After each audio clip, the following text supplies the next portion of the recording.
Bonjour à toutes et à tous. Ce jeudi, on termine notre tour d'horizon des programmes des partis politiques pour les prochaines élections des représentants à l'Assemblée de Polynésie avec le Tahouir Ahuiratira. Bonjour, Jeffrey Salmon. Bonjour. Avec vous, on va parler de vos mesures d'urgence et de votre programme Tahiti Nui 2035, mais d'abord de votre actualité. Rapidement, vous êtes tête de liste du parti Orange, une tête de liste par défaut, puisque votre leader Gaston Floss ne peut pas se présenter, une tête de liste qu'on a très peu vue ces derniers jours, Jeffrey Salmon, trop peu vue. Pourquoi cette discrétion dans les médias? Parce que j'ai réservé mon attention essentiellement aux rencontres que nous avons lors de nos débats dans les communes, dans les rencontres que nous avons avec des particuliers. C'est vrai qu'en revanche, s'agissant des médias, j'ai été un peu plus réservé. Mais enfin, je corrige un peu. Les tâches. Voilà, nous sommes comme dans une équipe. Vous avez un sélectionneur qui fait en sorte qu'il y ait une distribution des rôles. Et voilà, en fonction des adversaires, en fonction de la stratégie développée, chacun peut apparaître. Vous étiez plus sur le terrain, en fait. Voilà. Votre parti, le Tahouir Ahuiratira, propose 12 actions d'urgence, mais aussi un programme Tahiti Nui 2035. Beaucoup de projets, énormément de promesses. Quelle serait votre première action si vous arriviez au pouvoir? Votre priorité? Celle qui viserait à faire en sorte que une véritable politique de l'emploi soit créée. C'est-à-dire que nous pensons que là, on a un véritable problème de société qui est à l'œuvre. Et donc, l'emploi serait ma première priorité. Ensuite, bien évidemment, s'agissant, si vous voulez, la vision que nous en avons après les constats que nous avons opérés, c'est que nous souhaitons une Polynésie qui soit sociale pour l'homme, la femme, les Polynésiens en règle générale, et puis libéral pour l'entreprise. Comment créer de l'emploi justement à court terme? Alors à court terme, il faut agir, c'est-à-dire que ça relève d'une décision des politiques, en quelque sorte des gouvernants, où notamment au travers du contrat d'apprenti salarié, nous allons pouvoir créer 1000 à 5000 emplois sur la mandature, voire même plus. Tout dépendra en quelque sorte des conditions dans lesquelles cette mesure sera mise en œuvre, dans l'attente bien évidemment des grands travaux. Vous proposez une allocation pour les mères de famille Teora ou Tuafare.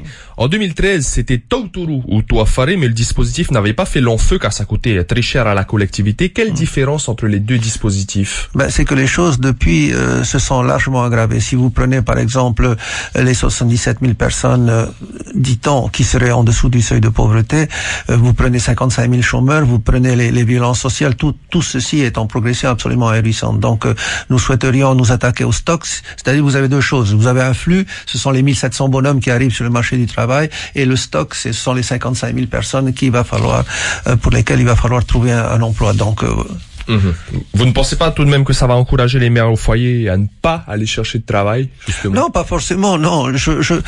C'est terrible quand j'entends ça.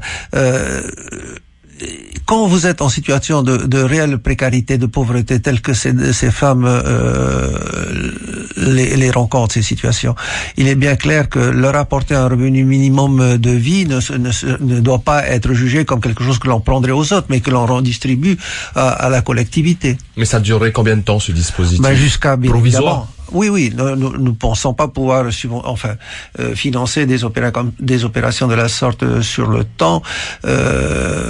Nous avons besoin donc qu'un relais soit pris par notamment la mise en œuvre d'une politique de l'emploi qui soit efficace et efficiente. Votre credo, c'est également un logement pour tous. 1000 logements sociaux par an, c'est votre objectif. Comment allez-vous y arriver? Il y a plusieurs leviers que l'on peut utiliser, notamment bien évidemment avoir recours aux opérateurs privés. Nous avons également des possibilités d'avoir à regarder avec l'État en quelque sorte des prêts qui nous permettraient de pouvoir agir sur cela, ou vous avez également le réceptif locatif qui peut être regardé avec attention, et voilà quoi. Donc quelque chose qui doit se muscler en quelque sorte au fur et à mesure que nous avançons sur cette problématique. Vous évoquez l'État et la possibilité de faire des prêts, mais mettre la France en face de ses responsabilités pour les conséquences des essais nucléaires et lui réclamer plusieurs dizaines de milliards de réparations, c'est aussi votre combat. Comment allez-vous procéder si vous êtes élu?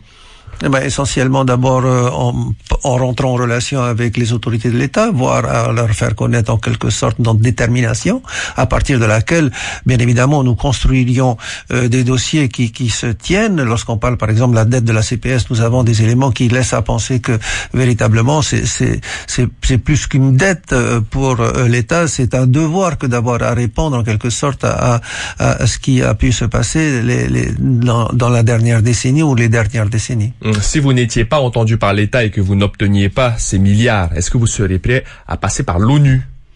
Pas forcément l'ONU. Je préférerais m'adresser alors aux populations de manière large et en faire un combat qui concerne l'ensemble de la collectivité, qui, d'une certaine manière, nous donnerait une compensation raisonnable. Un référendum, par exemple, sur le dédommagement, ce serait possible?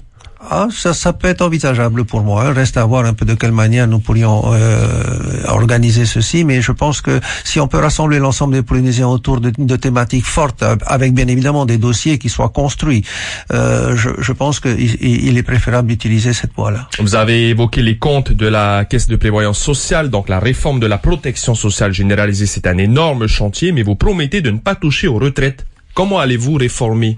Essentiellement en agissant sur différents autres paramètres, par exemple la création d'emplois.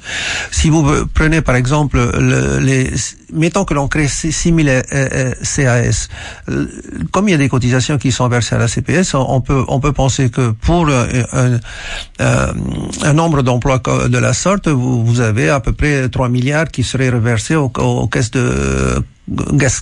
maladie et aux caisses de retraite. Donc on viendrait là quelque part revenir à des équilibres financiers qui sont nécessaires à la poursuite bien évidemment et l'existence de ces caisses, mais qui également permettraient de pouvoir apporter de l'emploi. Vous avez évoqué les grands projets pour relancer également l'emploi. Quels sont justement vos grands projets et dans quel délai pensez-vous pouvoir les faire aboutir? Raisonnablement, on peut parler de 3 ans avant que de voir véritablement le premier coup de pioche. Mais pour quel projet? Alors essentiellement, on va prendre le tourisme qui est notre fer de lance. Je pense que c'est là qu'il va falloir agir et ensuite voir un peu.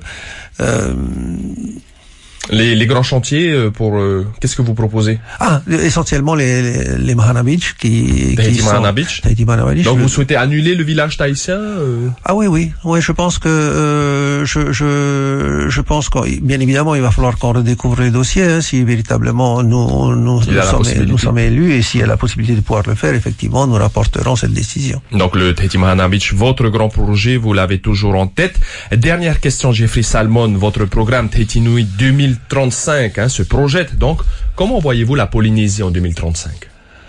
Plus autonome, plus équilibré, une cohésion sociale rétablie, moins d'effritement de cette cohésion, des gens qui culturellement seront véritablement imprégnés d'un devenir, d'une vision que nous souhaitons développer.